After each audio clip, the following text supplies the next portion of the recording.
A'udzu billahi minasyaitonir rajim. Bismillahirrahmanirrahim. Assalamualaikum warahmatullahi taala wabarakatuh.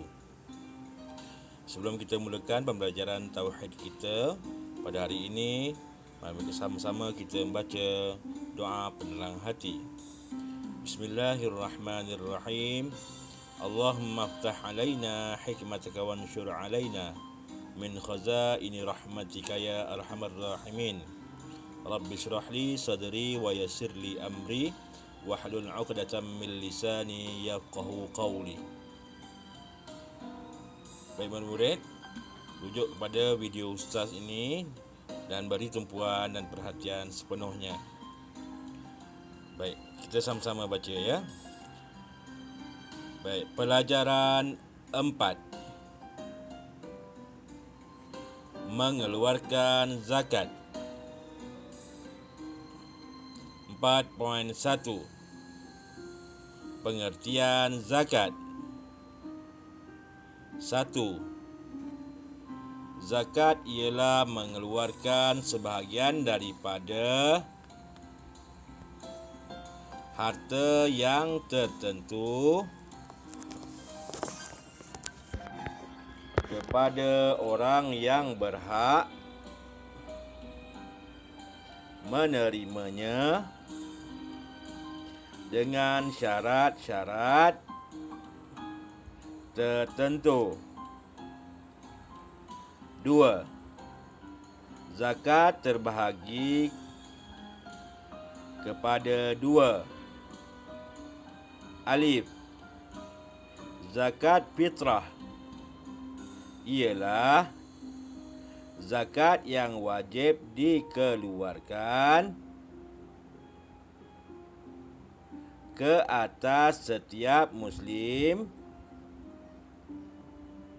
yang cukup syaratnya.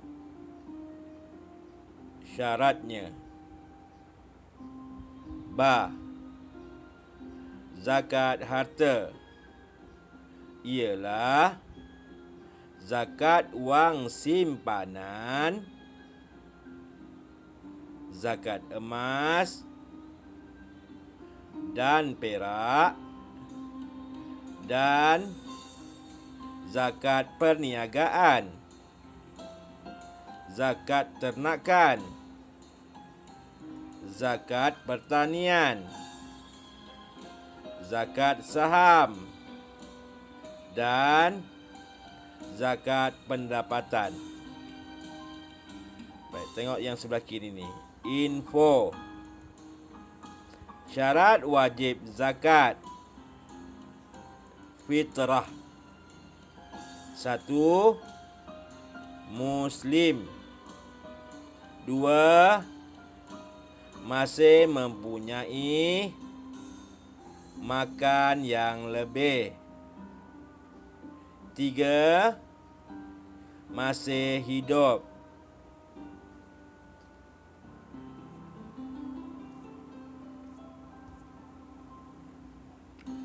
4.2. Dalil nakli mengeluarkan zakat. Firman Allah Ta'ala, wa aqimus shalah wa atuz zakah tawarka'u ma'ar raki'in. Surah Al-Baqarah ayat 43. Artinya, dan dirikanlah kamu akan solat dan keluarkanlah zakat dan rukuklah kamu semua, yang ini berjamaah bersama-sama orang yang rukuk. 4.3. Hukum mengeluarkan zakat.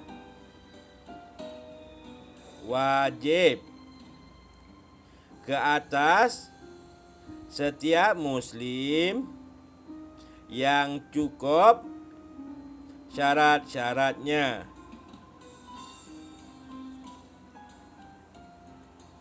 4.4 Hikmah mengeluarkan zakat. 1. Harta bertambah berkat. 2. Membersihkan diri daripada dosa. 3. Membantu ekonomi umat Islam. 4. Mengeratkan silaturahim. 4.5 Tuntutan mengeluarkan zakat. 1. Zakat hendaklah dilakukan dengan ikhlas untuk membantu sesama Islam. 2. Zakat hendaklah dilaksanakan dengan memenuhi syarat-syarat yang ditentukan. 3. Zakat akan diagihkan kepada asnaf yang berhak menerimanya. Baik, tengok pada info. Asnaf ialah golongan yang berhak menerima zakat, iaitu 1. Fakir. 2. Miskin. 3. Amil. 4. Mu'allaf. 5. Orang yang terbelenggu di bawah suatu kuasa atau keadaan, yakni ar-riqab. 6. Orang yang berhutang. 7. Fi sabilillah. 8. Ibnu Sabil. Baik murid, Ustaz akan uraikan satu persatu. Jadi kita tengok slide sebelumnya. Baik. Tengok murid.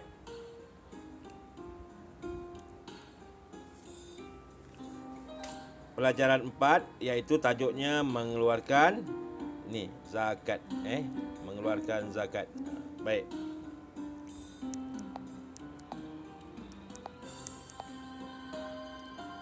Okey. Tengok pada pengertian zakat. Okey, zakat ni, zakat ni apa ni? Ialah mengeluarkan, keluarkan apa? Sebahagian daripada harta yang tertentu. Jadi orang kena keluarkan harta tertentu. Kepada siapa? Kepada orang yang berhak menerimanya. Ada orang yang hak menerima. Kita keluarkan harta sebab nak bagi kepada orang yang berhak menerimanya. Lepas tu dengan syarat-syarat tertentu. Adalah syarat-syarat dia. Baik. Tengok pada yang kedua. Zakat terbagi kepada berapa? 2. 1 zakat fitrah ni. Ini satu. Yang ba ni zakat harta. Ada 2, kena ingat. 1 zakat fitrah yang kita bayar ataupun ayah awak ataupun mak awak bayar pada bulan puasa. Baik, zakat harta ni pula, yang ni bila orang ada perniagaan ataupun dia ada kebun banyak ataupun dia ada bela kambing banyak atau bela lembu banyak, maka dia kenakan keluarkan zakat harta ni. Zakat harta ni. Jadi zakat fitrah ni semua orang. Semua orang kena. Zakat fitrah ialah zakat yang wajib dikeluarkan ke atas setiap muslim yang cukup syarat-syaratnya. Jadi bila ada kemampuan, jadi kena keluarkan zakat fitrah. Nanti kita tengok nanti. Kemudian zakat harta ni iaitu zakat wang simpanan, mak kata ataupun ayah atau awak sendiri ada simpan duit banyak kat dalam bank. Ada syarat-syaratnya. Biasanya melebihi 15,000 maka kena keluarkan zakat. Baik, kemudian ada simpan emas sama ada kat rumah atau kat mana-mana. Biasa ukuran emas ni dalam 90 gram. Kena keluarkan zakat. Berapa kena bayar iaitu 2.5%. Tak apa. Itu cuma awak kena tahu je. Ataupun ada simpan perak banyak pun sama juga kena keluarkan zakat. Kemudian ada perniagaan, pun kena keluarkan zakat bila ada perniagaan. Ataupun zakat ternakan, ada bela kambing ataupun lembu ataupun unta dan sebagainya, iaitu binatang-binatang yang memang yang ada dalam senarai untuk dikeluarkan zakat, pun kena keluarkan zakat. Ataupun zakat pertanian, ada kebun sawit atau sebagainya, ataupun ada tanam padi, ataupun ada tanam jagung, mana kena keluarkan zakat. Ataupun zakat saham, yang ini ada buat saham pun kena keluarkan zakat. Sama ada amanah saham Bumi Putra ataupun amanah saham yang lain. Dan zakat pendapatan, ni ada gaji, ada pendapatan pun kena keluarkan zakat. Baik. Kalau kita tengok pada info ni, syarat wajib zakat ni, zakat fitrah siapa? Ni. Satu, orang Muslim, ini orang Islam. Yang kedua, masih mempunyai makanan yang lebih. Yang ketiga, masih hidup. Orang-orang yang ada syarat ini, maka kena keluarkan zakat. Macam kita lah. Kita orang Islam. Kemudian yang kedua, kita masih ada makanan yang lebih kat rumah. Yang ketiga, kita masih hidup. Maka kita kena keluarkan zakat ni, zakat fitrah ni yang kita keluarkan pada bulan yang lepas sebelum ni, iaitu pada bulan Ramadan. Baik, kita tengok pada slide seterusnya. Okey. Dalil nakli mengeluarkan zakat. Ini ada dalil. Siapa yang cakap ni? Allah cakap. Ni firman Allah. Firman Allah sebut dalam Al-Quran surah apa? Ni Al-Baqarah ayat 43. Wa aqimus solah wa atuz zakah warka'u ma'ar raki'in. Allah kata apa? Dan dirikanlah sembahyang, bangunlah dirikan sembahyang dan keluarkan zakat dan rukuklah bersama orang-orang yang rukuk. Jadi dia ambil dalil kat sini. Wa atuz zakah. Keluarkan zakat. Ayat ni disebut di sini. Mana? Ni keluarkan zakat. Ni. Jadi ayat Al-Quran ni Allah perintahkan keluarkan zakat. Sebab itu ulama bagi tahu dia ada dua, zakat fitrah tadi dengan zakat harta. Baik. Jadi hukum pula. Hukum keluarkan zakat. Apa hukum dia? Ni hukum dia adalah wajib. Siapa tak keluarkan zakat berdosa besar. Kalau tak cukup syarat, dia tak keluarkan zakat, maka dia berdosa. Wajib ke atas setiap Muslim. Orang Islam je lah. Orang kafir tak payahlah. Yang cukup syaratnya. Baik. Kita tengok pada slide seterusnya. Okey. Hikmah mengeluarkan zakat. Hikmah ni apa? Kebaikan. Apa kebaikan mengeluarkan zakat? Satu, harta bertambah berkat. Harta kita sebenarnya ada hak-hak orang lain. Jadi bila orang tu keluarkan zakat, maka harta tu akan dibersihkan dengan keluarkan zakat. Maka harta tu akan bertambah, iaitu disebut berkat. Berkat apa? Bertambah ataupun cukup. Bila sebut berkat ini, bertambah ataupun cukup. Mana cukup? Kadang-kadang ada orang duit banyak pun tak cukup. Ada orang sikit duit, kadang cukup. Itu yang disebut berkat. Berkat. Baik, yang kedua, membersihkan diri daripada dosa. Orang yang keluar zakat, dia akan tergugur dosanya. Tergugur dosanya. Yang ketiga, membantu ekonomi orang Islam.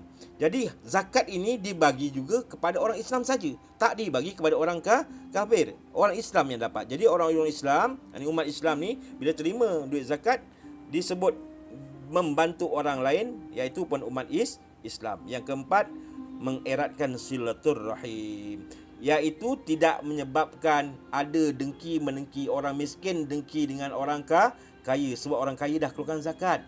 Ada orang yang berharta telah keluarkan zakat kepada orang yang tidak berharta, maka dapat mengeratkan silaturrahim. Baik, seterusnya tuntutan mengeluarkan zakat. Zakat hendaklah dikeluarkan dengan ikhlas untuk membantu sesama Islam. kena ikhlas. Ini tuntutan yang mana kebaikan.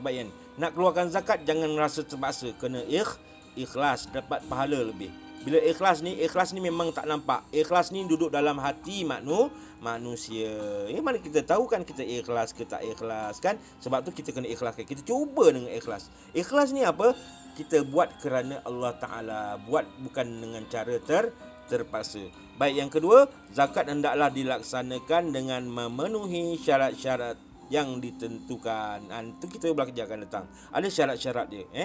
Yang ketiga, zakat akan diagihkan kepada asnaf yang berhak menerimanya. Ini asnaf. Orang yang terima zakat ni adalah orang tertentu, bukan orang sembarang yang terima. Siapa dia? Ni pertama mestilah orang fakir, kemudian mesti orang miskin, kemudian mesti orang yang akil, yakni berakal, ataupun dia tu mu'allaf, baru masuk Islam, ataupun orang yang terbelenggu dengan dewa kuasa dan keadaan ar-riqab ini, seperti golongan apa yang tiada, orang yang terbelenggu maknanya ada masalah. Ni orang terbelenggu ni ada masalah, dia buat ar-riqab ni, berhutang.